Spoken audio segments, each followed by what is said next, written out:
আসলে আপনারা জানেন যে আমাদের যে ৩৭ জনকে শোকজ করা হয়েছিল, এই যে তদন্ত কমিটিটা, এটা কিন্তু এর আগে হচ্ছে বিলুপ্ত ঘোষণা করা হয়েছিল এই তদন্তটা।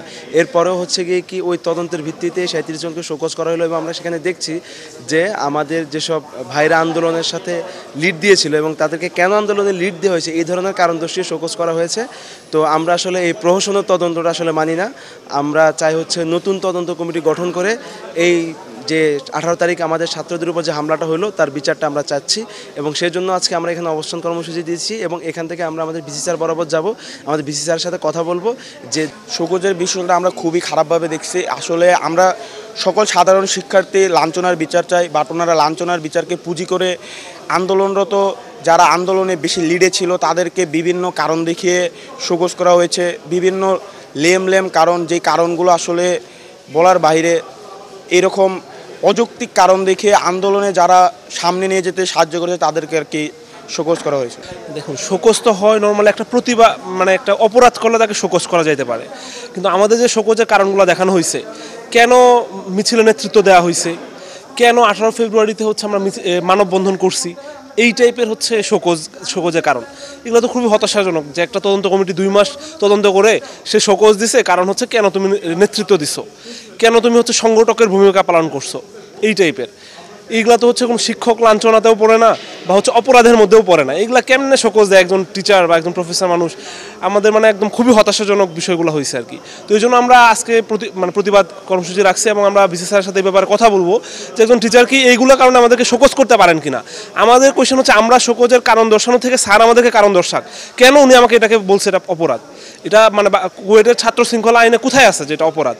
উনি যদি আমাদের দেখাইতে পারে তাহলে আমরা ওটা শোকজ দেখাবো, আমরা কারণ দর্শাবো। নগদ পেমেন্টে 500 টাকা পর্যন্ত ক্যাশব্যাক, আর লেনদেনে প্রতিদিন ডিপ ফ্রিজ এবং ঘন্টায় এসি টিভি সহ দারুণ সব গিফট। আর যদি দেখাইতে না পারে তাহলে হচ্ছে উনি আমাদেরকে আমাদের কাছে দেখাবে কেন উনি আমাদেরকে এটা করছে। অ্যাকচুয়ালি হচ্ছে আমাদের যে নতুন করে গতকালকে আমাদের যে আবার আমাদের সাধারণ যে 30 জন শিক্ষার্থীকে কারণ দর্শানোর নোটিশ দেওয়া হয়েছে, ওর বিপক্ষে ছাত্রদের অবস্থান। মূলত যে 37 জনকে বহিষ্কার করা হয়েছিল, সাময়িক বহিষ্কার করা হয়েছিল, সেটা 102তম সিন্ডিকেট মিটিংয়ের মাধ্যমে ওটা প্রত্যাহার করে নেওয়া হয়েছিল। কিন্তু পুনরায় কোনো বহিরাগত প্রেসারে বা কি উদ্দেশ্যে আবার সেই পুরাতন যে বহিষ্কারাদেশ ওইটা কার্যকর করার জন্য একটা নিন্দনীয় চেষ্টা করা হচ্ছে, কুটচাল করা হচ্ছে।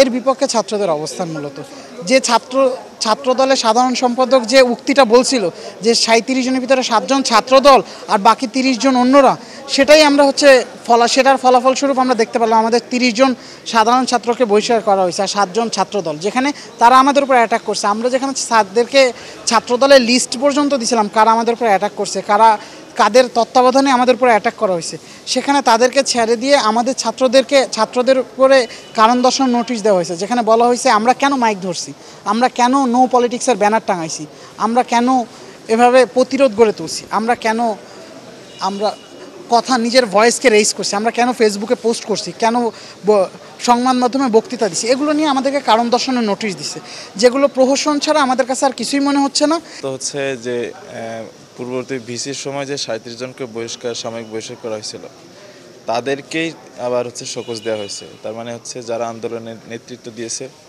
তাদেরকেই আবার হচ্ছে বহিষ্কারের একটা চেষ্টা চালানো হচ্ছে। তো সেই জন্য আমরা হচ্ছে সবাই এখন একত্রিত হয়েছি। আমরা হচ্ছে যে আমাদের রক্তের উপর দাঁড়িয়ে যে ভিসিকে নিয়োগ দেওয়া হয়েছে, আমরা তার কাছে যেয়ে আমাদের দাবিগুলো তুলে ধরবো এবং একটা বিক্ষোভ মিছিল হবে।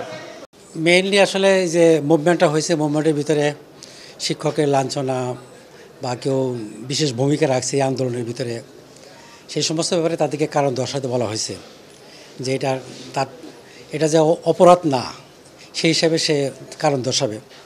কেউ হয়তো পারে যেমন যে যাত্রাপথে যাইতেছিল হঠাৎ করে পড়ে গেছে, তো সে বলবে সেটা সেরকমভাবে বলবে, এবং সে যদি তাকে নির্দোষ প্রমাণ করতে পারে তাহলে সে বেকসুর খালাস হয়ে যাবে। আর যদি দেখা যায় না সে আসলে ইন্টেনশনালি এগুলো করছে আর সেটা অপরাধের মতো হয়, তাহলে সেই অনুপাতে অপরাধের মাত্র অনুপাতে তার জন্য কিছু শাস্তি ব্যবস্থা হতে পারে। ওরা যে আন্দোলন রাখবে এটা আমাকে অফিসিয়ালি জানায় নাই, তাই আমিও ওদের কাছে ওভাবে আগে যাইনি। ওদের আন্দোলন করার যদি যুক্তি থাকে তারা করবে, সে ব্যাপারে আমাদের কোনো মন্তব্য নেই। না আমিও যোগাযোগ করি নি, ওরা আমাদের যোগাযোগ করি নি। আপনাদের মাধ্যমে আমি জানতে পারলাম যে ওরা একটা কিছু করতে পারে। ক্লাস আশা করি শুরু হয়ে যাবে, কারণ যেহেতু প্রক্রিয়া দিনে আছে এটা প্রক্রিয়া শেষ হয়ে যাবে, অল্প দিনের মধ্যে প্রক্রিয়া শেষ হয়ে যাবে এবং আশা করা যায় সামনের সপ্তাহে আমরা আশা করতেছি যে ক্লাস শুরু হয়ে যাবে।